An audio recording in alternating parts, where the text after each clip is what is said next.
Shabbat Shalom, my friends, and Chag Samayach. It's Shabbat, and it's the beginning of the festival of Sukkoth. And we are now already halfway through the month of Tishrei, the first month of the new year, 5781. Amazing. To many of my colleagues, I offer my heartfelt thanks, my profound gratitude for the incredible amount of cheshbon hanefesh, deep, honest introspection and planning, coupled with what was, for many, yirat hamachashev, a fear of intricate technology. Mastering all of that enabled you, together with so many of your congregants, to navigate these yamim noraim. Fantastic work. I have heard from multiple sources that participation through Zoom or through some sort of hybrid setup brought far more people into your orbit than ever before. That can't be bad, right? Good. But now, let's be truthful.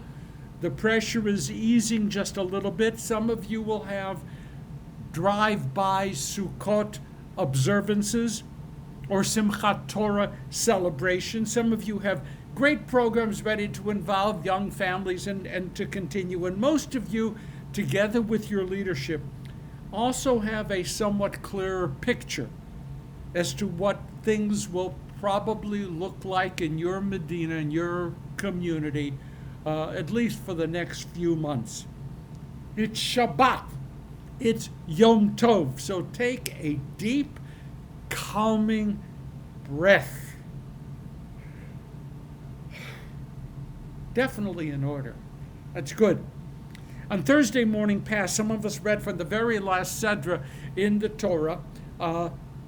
After all, Simchat Torah and the wondrous new beginning of the Torah cycle is almost upon us.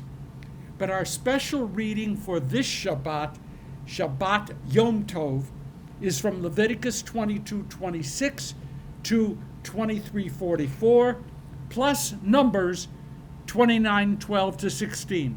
Our Haftarah, just to mention it, will be special as well, coming from the prophet Zechariah, chapter 14, verses 1 to 21. And of course, these verses all connect in one way or another with the festival of Sukkot. Good. My friends, this is Zman Simchatenu, as prescribed in the Torah. This is our time for rejoicing. What a great thought. We are commanded to be happy. V'samachta b'chagecha, you be happy with your festivals. It's not a choice. This isn't some wonderful suggestion. Remember this, my favorite song, once made by Bobby McFerrin, quote, "Here is a little song I wrote, you might want to sing it note for note. Don't worry, be happy. In every life we have some trouble, but when we worry, you make it double. Don't worry, be happy. Don't worry, be happy now." Thank you, Bobby, every year. I love it. And this isn't Alfred E. Newman proclaiming in his absurdist world for none to hear, "What? Me worry?" No, not now. This is a mandate from God. Be happy. More than that, v'hayita ach sameach. It won't be good enough during Sukkot to just be happy. We are to be ach sameach. We are to be awesomely happy. Happiness is a consistent mandate within Judaism, not just an outlier expectation. Eat, drink, and be happy. Ecclesiastes. Weeping may endure for the night, but joy will come in the morning. Psalms. Whoever trusts in God will be happy. Proverbs. And Psalms again promises us, Hazorim bedima berina yiktsoro. Those who sow in tears shall reap in joy. Rabbi Nachman of Bratslav, who himself was probably suffering from a form of manic depression, still mustered up the strength to proclaim, "It is a great mitzvah to be happy always." Always. I try to do the best I can to observe those mitzvot which constitute the solid core of our Jewish identities. But it is true that I consciously and intentionally sidestep those mitzvot that either do not apply to an urban life in the 21st century or which are morally and ethically challenging to me. Okay, but this year I did not build a sukkah, and I did not experience the joy of working alongside of my grandchildren to help build their family Sukkoth. COVID, one word, COVID, make it two words, COVID-19. It just would be far too complicated this year, and besides, social distancing inside anything less than a sizable sukkah could be a real challenge.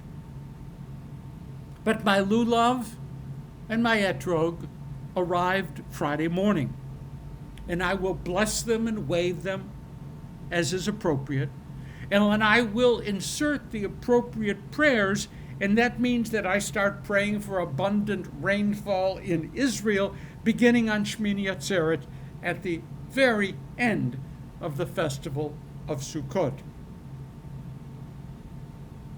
But I'm trying to figure out how to muster enough self-mastery to feel true joy right now. It's a mitzvah, I know that, but it's going to be very hard. No guests, no sukkah, nothing. Doing an inept but highly enthusiastic hora on Simchat Torah, no hora, no community Simchat Torah with kids and flags and food and klezmer music, no wrapping the kahal within an unrolled Torah scroll so that they could feel the reality of Torah. No, that's out. By the way, since I am preparing this text after the first presidential debate, from me to you, how do I go about right now shoving aside my well-founded and deeply embedded fear for the future of liberal democracy in America? How do I do that? By the end of October, estimates indicate that perhaps, God forbid, 240,000 Americans will have died from this plague, many of whom are at this moment not ill. And what will the streets of America look like on the morning of November 4th? That's less than 1 month from now. What will those streets look like? I want to shut down all pictures of our potential tomorrows. Where's the joy in that? V'samachta b'chagecha v'hayita ach samayach. That's going to be really hard for me. Very, very hard. And I know it's a major mitzvah. Some colleagues have suggested that what I should do is to be happy in a performative way. What does that mean? Act happy.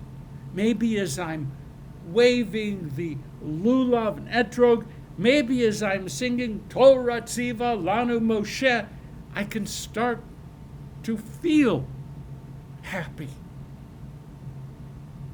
Maybe.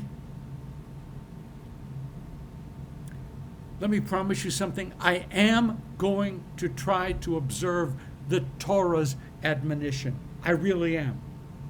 I am going to hold tight to the memory of how our family, though scattered in 5 different locations, including in Israel, still managed to observe Rosh Hashanah and Yom Kippur together. Together, though we were by far not all physically together. And I am going to be playing and replaying in my head the magnificent sound of the Kol Nidre sung by my cantor, and by the richness of those pure shofar blasts. I'm going to think back on the world since March and rejoice in all of my friends with whom I have spoken, with the family ties that have been strengthened, and how Risa and I are stronger today in our love than ever before, even though we have not been out of each other's sight since March. 7 months. Observing mitzvot was never meant to be easy. Going to have to work at it. So I am absolutely going to work at being very happy right now. It won't be easy. It's not a slam dunk, but it's a mitzvah. V'hayita ach Samayach. And I intend to fully observe that mitzvah. And I hope that you will as well. I close with the words of the prophet Zechariah, the Haftarah for the first morning of Sukkot. You'll know these words. V'hayad Adonai melech al kol haaretz. Bayom ahu yihi Adonai echad, u'shemo echad. And the Eternal will rule over all the earth. On that day, the Eternal shall be one and known to be one. Shabbat Shalom. Chag Samayach. See you smiling next week.